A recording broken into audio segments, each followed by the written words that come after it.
আমাদের বাচ্চারা কথা শুনতে চায় না। সো আমরা কি করি? আমরা একবার বলি, ২ বার বলি। তারপরেও যখন শুনছে না তখন আমরা রেগে মেগে চিৎকার শুরু করে দেই। আর চিৎকার করলে কি হয় জানেন? চিৎকার করলে আমাদের বাচ্চাদের ব্রেইনে অ্যামিগডালা সক্রিয় হয়ে যায়। অ্যামিগডালাটা কি? অ্যামিগডালা হলো ব্রেইনের গভীরে থাকা বাদাম আকৃতির দুটি ছোট্ট অংশ। এর প্রধান কাজ হলো আবেগ নিয়ন্ত্রণ এবং বোঝা। এছাড়াও অ্যামিগডালা বিপদের সময় শরীরকে দ্রুত প্রতিক্রিয়া দিতে সাহায্য করে, যাকে আমরা ফ্লাইট অর ফাইট প্রতিক্রিয়া বলে থাকি। মানে যখন আমরা কোনো বিপদে পড়ি তখন হয় আমরা লড়াই করি অথবা পালিয়ে যাওয়ার একটা চেষ্টা করি। এই অনুভূতিটাই কিন্তু অ্যামিগডালা। সো আপনি বা আমি যখন আমরা বাচ্চাদের উপরে শাউটিং শুরু করি, তখন আমাদের বাচ্চাদের মধ্যে ফাইট অর ফ্লাইট মোড তৈরি হয়। তার শরীরে কর্টিসল নামে এক ধরনের স্ট্রেস হরমোন বেড়ে যায়, যার কারণে আমাদের ব্রেইনের যে অংশে যুক্তি এবং সহযোগিতার দরকার, যেটাকে বলে প্রিফ্রন্টাল কর্টেক্স, সেটা বন্ধ হয়ে যায়। তার মানে কি হলো? আমরা যত বেশি জোর করব, যত বেশি চিৎকার চেঁচামেচি করব, তত কিন্তু বাচ্চার কথা শোনার সম্ভাবনাটা কমে যায়। সো আমরা যখন রাগারাগি করি, চিৎকার করি, তখন এমন একটা প্রজন্মের আমরা তৈরি করি যারা সবসময় স্ট্রেসে থাকে, খুব সহজে রেগে যায়, অথবা অনেক সময় দেখা যায় বাবা-মা মায়ের সাথে মানসিকভাবেও কিছুটা দূরত্ব তৈরি হয়। হয়তো আপনি বলতে পারেন যে আমাদের জেনারেশনটা হয়তো রাগারাগি বা মার খেয়ে অভ্যস্ত ছিল। কিন্তু একটু চিন্তা করে দেখেন যে আমাদের মধ্যে দুশ্চিন্তাটা কতটুকু থাকে, কতটা আমরা স্ট্রেসের মধ্যে থাকি সবসময়। আর যার কারণে কিন্তু আমাদের স্ট্রেসটাই আমরা আমাদের বাচ্চাদের দিকে ট্রান্সফার করি চিৎকারের মাধ্যমে, শাউটিং এর মাধ্যমে। যার কারণে আমাদের বাচ্চাদের মধ্যেও সেই স্ট্রেসটাই কিন্তু চলে আসছে। সেই ফ্লাইট অর ফাইট মোডটাই কিন্তু ওদের অন হয়ে যাচ্ছে বারবার এই চিৎকারের কারণে। সো আমরা যেটার কারণে চিৎকার করছি যে বাচ্চাকে কথা শোনানোর জন্য, ওর কিন্তু সেই কথা শোনাটা আস্তে আস্তে কমে যায় যখন আমরা এই শাউটিংটা আরো বাড়িয়ে দিই। কারণ ওই যে প্রিফ্রন্টাল যে কর্টেক্সটা আছে, সেটা ওদের তখন কাজ করা বন্ধ হয়ে যায়। ওরা তখন আর সহযোগিতা করতে চায় না। আমরা যেটা বলছি সেটা বুঝতে চায় না। সো এটা আমরা কিভাবে ওভারকাম করব? কিভাবে আমাদের বাচ্চাদেরকে কথা শোনাতে পারবো? আজকে আমি সেই বিষয়েই আলোচনা করব। সেটাও জাপানিজ কিছু প্যারেন্টিং এর ছোট ছোট কথা থেকে ইন্সপায়ার্ড হয়ে। Assalamu alaikum. It's me Rimu, a former teacher and a mother of one child. So প্রথমে যেটা বলবো, জাপানে প্যারেন্টসরা মূলত ইকুজি শব্দটা ব্যবহার করে যখন ওরা বাচ্চার প্যারেন্টিং এর ব্যাপারে চিন্তা করে, যেটাকে আসলে বলা হয় যে বাচ্চাকে গড়ার চেষ্টা না, বরং বাচ্চাকে ভালোবাসা দিয়ে বড় করে তোলা। আর এই ইকুজি দর্শন আমরা তখনই করতে পারবো যখন আমরা কিছু স্টেপস ফলো করব বাচ্চাকে বড় করার সময়। প্রথম যে নিয়মটা, সেটার নাম হচ্ছে শিৎজুকে, বা অনেক সময় বলা হয় সুন্দর প্রশিক্ষণ। সো এটাকে অনেক সময় অনেকে ডিসিপ্লিনও বলে, কিন্তু ডিসিপ্লিন আসলে দেখা যায় যে কড়াকড়ি করেও করা হয়। কিন্তু শিৎজুকে মানে আসলে বাচ্চাকে কোনো শাস্তি দিয়ে শেখানো না। এটা হচ্ছে আমি আপনি যেরকম জীবনযাপন করছি, বাচ্চা সেটাই যেন দেখে দেখে শিখতে পারে। সো ওরা যখন নিজেদের কাজের দায়িত্বটা নিজেরাই আস্তে আস্তে নিতে পারে, বড়দের কোনো সাহায্য ছাড়াই যেন ওরা নিজেদের সমস্যার সমাধান করতে পারে। এটা মূলত একটি স্নায়ু বিজ্ঞান। সো মানুষের ব্রেইন কিভাবে আত্মনিয়ন্ত্রণ শেখে, সেলফ কন্ট্রোল শেখে, সেটাই মূলত শিৎজুকে। সো এই শব্দের মানেটা হলো শরীরকে শেখানো, আচরণ নিয়ন্ত্রণ করে না বা আদেশ দিয়ে সেটা মানিয়ে না। বাচ্চাদের শরীর এবং ব্রেইনকে নিজে থেকেই নিয়ন্ত্রণ করতে শেখানোটাই হচ্ছে শিৎজুকে। একবার চিন্তা করুন, যদি আপনি ভাত খান তাহলে কি আপনার বাচ্চার কখনো পেট ভরবে? শৃঙ্খলাটাও আসলে সেরকম। আপনি যদি বারবার সন্তানকে নিয়ন্ত্রণ করতে চান যে এভাবে চলো না, ওভাবে বলো না, এভাবে করো না, সেটা সেটা বাচ্চারা যতটা না শিখবে, ওরা যখন নিজেই অনুশীলন করতে করতে ব্যাপারটায় নিয়ন্ত্রণ আনবে, তখন কিন্তু সেটা নিজেই ওরা অনুভব করতে পারবে। সো নিয়মটা সহজ, ডিসিপ্লিন কখনো আদেশ দিয়ে আসবে না, এটা আস্তে আস্তে গড়ে তুলতে হবে। সো এটা কিভাবে আমরা করব?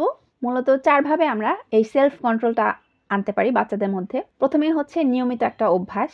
বাচ্চারা কিন্তু রুটিন মাফিক চলতে অনেক বেশি পছন্দ করে এবং তখন ওদের দিনটা খুব গোছানো হয়। যদি আমরা একদম ছোটবেলা থেকেই বাচ্চাকে সেম নিয়মে আস্তে আস্তে বড় করি, যেমন সকালে উঠেই ব্রাশ করা, ব্রাশ করার পর নাস্তা করা, নাস্তা করার পর হয়তো একটু বাইরে যাওয়া, অথবা কোনো কিছু খেলা, অথবা স্কুলে যাওয়া, দেন গোসল করা, বই পড়া, লাঞ্চ করা, আবার একটু ন্যাপ নেওয়া, এরকম যদি একটার পর একটা ধাপে ধাপে একই নিয়মে প্রতিদিন চলা যায়, তাহলে কিন্তু বাচ্চার একটা নির্দিষ্ট রুটিনে চলতে থাকার অভ্যাস হয়ে যায়। তখন কিন্তু বাচ্চাকে আর বলতে হয় না যে কোনটার পর কোনটা আসছে, আর তখন কিন্তু বাচ্চাকে কোনো কিছু নিয়ে খুব বেশি জোরও করতে হয় না। যেমন সন্ধ্যার পর আমি আজানকে নিয়ে প্রতিদিন স্টাডি টাইমে বসি, সেটা 5 মিনিট হোক, 10 মিনিট হোক, 2 মিনিট হোক, আমরা বসি।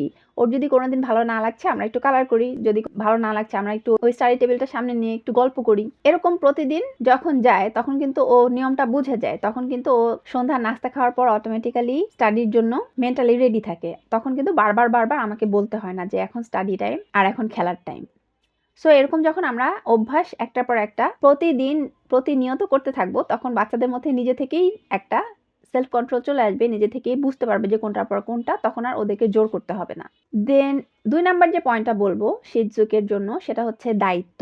বাচ্চাকে সত্যিকারের কাজ দিতে হবে, কোনো বানিয়ে না। সত্যিকারের কাজ আপনার নিজের নিত্যদিনের কাজের মধ্যে বাচ্চাকে হেল্প করতে ডাকতে পারেন। আজান কাপড় ভাঁজ করতে পারে, আজান কিছু রান্নার কাজে হেল্প করে, আজান বাবার সাথে বাজারে গিয়ে ব্যাগ নিতে হেল্প করে, দেন আজান ওর শুজ পরতে পারে, জামা কাপড় নিজেরটা নিজে করতে পারে। সো এরকম দৈনন্দিন সময়ে কিছু কাজ যেটা আসলেই আপনার ফ্যামিলিতে লাগছে, সে ধরনের কাজে যদি বাচ্চাকে অভ্যস্ত করানো যায়, তাহলে কিন্তু বাচ্চা নিজে অনুভব করে যে ওকেও দরকার ওর ফ্যামিলিতে। দেন আমিও পারি, আমিও গুরুত্বপূর্ণ, এই ধরনের একটা ওর মধ্যে সেলফ ডিপেন্ডেন্ট চলে আসে, এবং ও আসলে কোনো শাস্তির জন্য কাজগুলো করে না অথবা কোনো পুরস্কারের জন্যও করে না। ও নিয়মিত করতে এই অভ্যাসগুলো ওর আস্তে হয়ে যায়। দেন ৩ নাম্বার যে পয়েন্টটা আমি বলব শিজুকের জন্য, সেটা হচ্ছে শান্ত আচরণ দেখানো। বাচ্চারা যখন কোনো ট্যান্ট্রাম করে বা প্যানিক করে বা যখন কোনো কথা শুনতে চায় না, যদি আমরা গার্ডিয়ানও তখন চিৎকার চেঁচামেচি শুরু করি, তখন কিন্তু সেই আচরণটা ওদের মধ্যেও ট্রান্সফার হয়। তখন ওরা আরো বেশি চিৎকার চেঁচামেচি শুরু করতে থাকে। কিন্তু আমরা যদি ওদের সাথে শান্তভাবে কানে ফিসফিস করে আস্তে কথা বলি, তখন কিন্তু ওদের স্নায়ুও আস্তে শান্ত হয়। সো আমরা আমাদের আচরণকে যদি সংযত করতে পারি, যদি নিয়ন্ত্রণ করতে পারি, যদি শান্ত থাকি, তখন দেখা যায় বাচ্চারাও কিন্তু শান্ত থাকে এবং চিৎকার চেঁচামেচি করে না। ধরেন বড়রাই ২ জন কথা বলছেন, তখন যদি একজন অনেক বেশি উত্তেজিত হয়ে যায়, অনেক বেশি চিৎকার শুরু করে, তখন কিন্তু অন্যজনও দেখা যায় বেশিরভাগ সময় চিৎকার শুরু করে দেয়। তখন ঝগড়াতে রূপ নেয় ব্যাপারটা। সো এমনভাবেই একজনের আচরণ কিন্তু অপোজিট জনের আচরণকে অনেক বেশি ইফেক্ট করে। সো সবসময় আমরা নিজেদেরকে শান্ত রাখবো, আমরা আস্তে কথা বলবো, শান্তভাবে কথা বলবো, যেন বাচ্চাদের আচরণটাও শান্ত হয়, ধীর হয়। দেন লাস্ট যে পয়েন্টটা শিজুকের জন্য, সেটা হচ্ছে অপেক্ষা করা। এটা কিন্তু একটু কঠিন, কিন্তু খুব বেশি গুরুত্বপূর্ণ। যেমন আমরা দেখা যায় যে বাচ্চারা যখনই কোনো কিছু খেলছে, ধরেন ওরা ব্লকস খেলছে।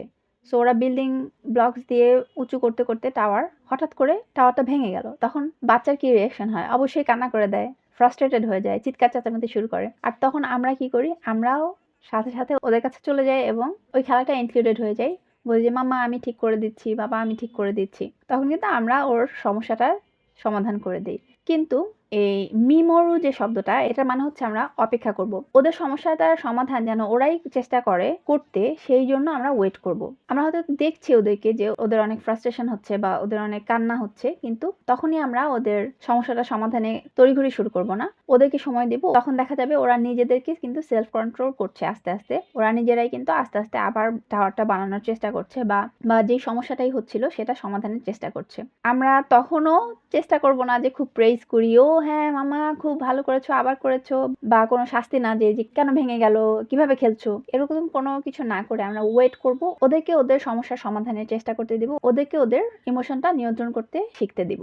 বা যখন বাচ্চা কোনো ভুলও করে, কোনো একটা খেলনা ভুলভাবে খেলছে, যেটা হয়তো একভাবে খেলার কথা সেটা অন্যভাবে খেলছে, তখনই আমরা জাম্প ইন করে ওদেরকে সেটা শুধরে দেব না। ওদেরকে এক্সপ্লোর করতে দিন, ওদেরকে নিজেদেরটা নিজের সমাধান করতে দিব। সো এভাবে কিন্তু শিজুকে আমরা ওদের মধ্যে নিয়ে আসতে পারি। ওদেরকে নিজেদেরকে নিয়ন্ত্রণ করতে শেখাতে পারি। এতে করে কিন্তু আমাদেরকে আর বলতে হবে না যে এটা করো, এটা করো না, এটা করো না। ওরা নিজেরাই বুঝতে পারবে যে কখন কোনটা করা উচিত এবং কিভাবে ওদের সমস্যার সমাধান করা যাবে।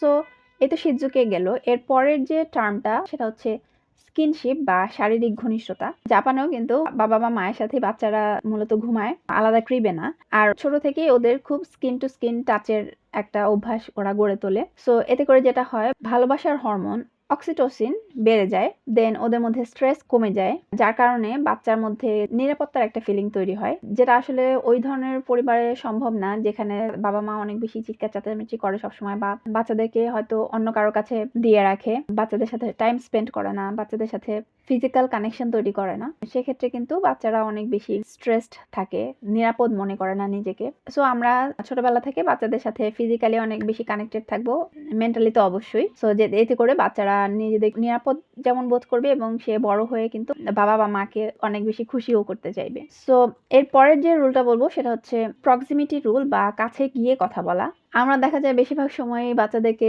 দূর থেকেই বলি, "যাও ব্রাশ করে আসো, চলো এখন খাওয়ার সময়, যাও খেলনাটা গুছাও, খেলনাটা ফেলে রেখেছো কেন?" সো এরকমই কিন্তু অনেক বেশি অর্ডার দিয়ে থাকি, অনেক বেশি ডিরেকশন দিয়ে থাকি। আর সেটা বেশিরভাগ সময় দূর থেকেই বলি। কিন্তু দেখা যায় যে আজকে এরকম করে বলছি, হয়তো রাগে চিৎকারে কিছুটা করছে, কিন্তু কালকে থেকে দেখা যায় আবার সেইম একইভাবে সে চলছে। আমাকে আপনাকে আবার সেই একই রকমভাবে ডিরেকশন দিতে হচ্ছে, চিৎকার চেঁচামেচি করতে হচ্ছে। সো এরকম করলে, এরকম যদি আমরা প্রতিনিয়ত ডিরেকশন দিতে থাকি, তখন কিন্তু বাচ্চাটা আর বোঝে না, ওর ব্রেনে এটা ঢোকে না যে আমাকে সকালে উঠে ব্রাশ করতে হবে, আমাকে খেতে হবে, আমাকে আমার খেলনাগুলো খেলার পরে গুছিয়ে রাখতে হবে। এই কাজগুলো যে ওর নিজের, এইগুলো যে করতে হবে, এটা কিন্তু ওর মাথায় ঢুকছে না।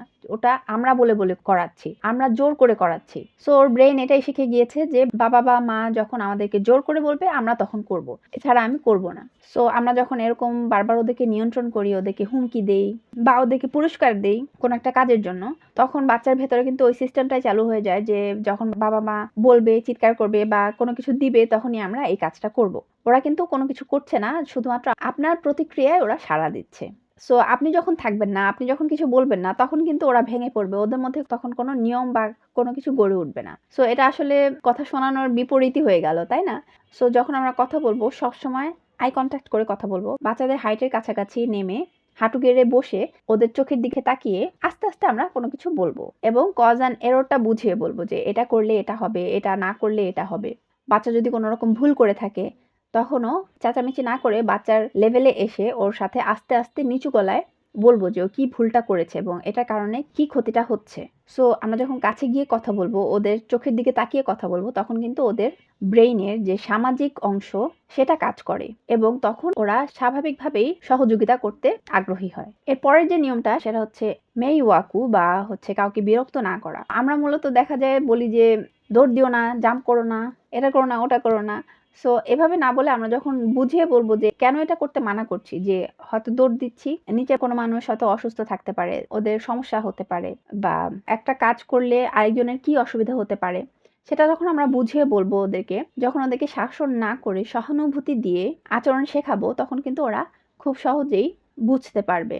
দেন আমরা যখন কিছু বলবো, তখন যদি বাচ্চা করতে না চায়, তখন কিন্তু ডিরেক্টলি না বলাই ভালো। যেমন ধরেন বাচ্চাকে নিয়ে পার্কে গেলাম আমরা বা প্লেগ্রাউন্ডে গেলাম, তখন যদি টাইম শেষ হয়ে যায়, ওরা হয়তো যেতে চাচ্ছে না, তখন আমরা জোর করা শুরু করবো না যে না এখনই টাইম শেষ, আমাদেরকে যেতেই হবে। বরং ওদের যে ইমোশনটা হচ্ছে সেটা ওদেরকে বুঝাতে হবে যে তোমার খুব খারাপ লাগছে যেতে, আমরা অনেক মজা করছিলাম এতক্ষণ, আমি বুঝতে পারছি, কিন্তু আমাদের তো সময় শেষ হয়ে গেছে বাবা। এরকম যখন আমরা ওদের ইমোশনটাকে প্রায়োরিটি দিই, ওদের মধ্যে যেটা ঘটছে সেটা যদি আমরা মুখে বলি, তখন ওরা বুঝতে পারে যে আমরাও বুঝতে পারছি ওদের অবস্থাটা, এবং তখন আমরা যেটা বলবো ওদের কিন্তু সহজে সেটা মাথায় ঢুকবে। তখন কিন্তু ওরা লড়াই করাটা ছেড়ে দিবে। দেন নেক্সট যে পয়েন্টটা বলবো সেটা হচ্ছে জাপানিজ টার্ম গামান বা ধৈর্য শেখানো। যেমন বাচ্চা কোনো কিছু নিয়ে বায়না করলে তখন কিন্তু আমরা অনেক সময় অনেক লজ্জা পেয়ে যাই। ধরেন বাচ্চা ক্যান্ডি খাওয়ার জন্য অনেক বায়না করছে, আইসক্রিম খাওয়ার জন্য অনেক বায়না করছে রাস্তাঘাটে অনেক মানুষের মধ্যে, তো তখন আমরা অনেক লজ্জা পেয়ে যাই অথবা অনেক রাগ করে ফেলি। তো এরকম না করে বা কোনো রকম ঘুষ না দিয়ে যে না এখন চলো তাহলে আমি পরে এটা দিব, এই ধরনের কথা না বলে বা কোনো অন্য কোনো কথায় না ঘুরিয়ে, বরং ওর ফিলিংসটা আবারও জানান দেই যে আমরা বুঝতে পারছি যে তুমি এটা খুব চাচ্ছ, তোমার এটা খুব খেতে ইচ্ছে করছে।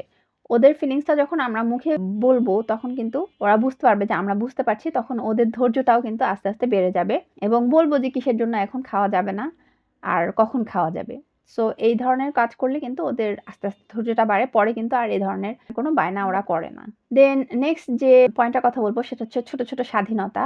বাচ্চাকে ওদের মতো কিছুটা সময় কাটাতে দিন। হয়তো ওরা জানালার গ্রিল বেয়ে উঠে যাচ্ছে অথবা হয়তো বাউন্ডারি দেওয়া কোনো অংশে একা একা খেলতে যেতে চাচ্ছে। সো আমরা একটু স্বাধীনতা দেওয়ার ওদেরকে চেষ্টা করব, যাতে করে ওরা নিজেদেরকে সক্ষম মনে করে, ওদের আত্মবিশ্বাসটা আস্তে আস্তে বাড়ে। যখন আমরা ছোট ছোট ঝুঁকি ওদেরকে নিতে দিব, তখন কিন্তু ওদের আত্মবিশ্বাসটাও আস্তে আস্তে বাড়বে। হয়তো বাউন্ডারিতে গেলে আমরা দূর থেকে একটু নজর রাখবো, কিন্তু হচ্ছে ওদের একা একা একটু খেলতে দিতে পারি, অথবা যখন ওরা জানালায় ঝুলতে চাবে, এটুকু তো দেয়াই যায়। হয়তো নিচে আমরা একটু প্যাডেড কোনো অংশ দিয়ে দিতে পারি যেন পড়লেও অতটা ব্যথা না পায়। লাস্ট যে পয়েন্টটা বলবো আমরা সেটা হচ্ছে যে কোনো কিছু উদাহরণ দিয়ে শেখানো। যেমন আমরা যখন চিৎকার চেঁচামেচি করবো, আমাদের বাচ্চারা কিন্তু তখন চিৎকার চেঁচামেচি শিখবে। আমরা যখন অনেক বেশি ধৈর্যহারা হয়ে যাব, ওরাও কিন্তু আর ধৈর্য ধরে রাখতে পারবে না। সো আমরা সবসময় শান্ত থাকবো, আমরা সবসময় ওদেরকে পেশেন্টলি হ্যান্ডেল করব এবং আমাদের বিহেভিয়ারের মাধ্যমে কিন্তু ওরা বুঝতে পারবে যে কখন কি করতে হয়, কিভাবে কি করতে হয়। সো আমরা ওদেরকে যেভাবে দেখতে চাই, আমরা সেভাবে নিজেরা আচরণ করলে কিন্তু অবশ্যই আমরা ওদেরকে সেরকমেরই দেখতে পারবো। সবশেষে এটাই বলবো যে আমরা একটু নিজেরা শান্ত থাকবো, চিৎকার চেঁচামেচি করা একটু বন্ধ করে দিই বাচ্চাদের সাথে, আস্তে আস্তে ওদের সাথে কথা বলি, ওদের চোখের দিকে তাকিয়ে কথা বলি। আমরা নিজেরা যখন শান্ত থাকবো, আমাদের বাচ্চারা তখন শান্ত থাকবে। আমরা নিজেরা যখন ওদেরকে সুযোগ দিব কোনো কিছু করার, ওরা কিন্তু তখনই আস্তে আস্তে নিজেদের দায়িত্বটা নিতে শুরু করবে, অনেক কিছুই নিজেরা করতে পারবে। সো আজকে এ পর্যন্তই। আশা করি ভিডিওটি আপনাদের কাজে লাগবে। সো বাচ্চাদের ব্রেইন ডেভেলপমেন্ট আমরা কিভাবে করতে পারি, কিভাবে সহায়তা করতে পারি তা জানতে আমার আগের ভিডিওটি দেখে আসতে পারেন। ওখানে কিন্তু আমি 7টি স্টেপে বলেছি কিভাবে আস্তে আস্তে ছোটবেলা থেকে আমরা বাচ্চাদের ব্রেইনকে খুব ইজিলি, খুব ভালোভাবে ডেভেলপ করতে হেল্প করতে পারবো। সো আজকে এ পর্যন্তই। সবাই ভালো থাকবেন। দেখা হবে পরের ভিডিওতে। আল্লাহ হাফেজ।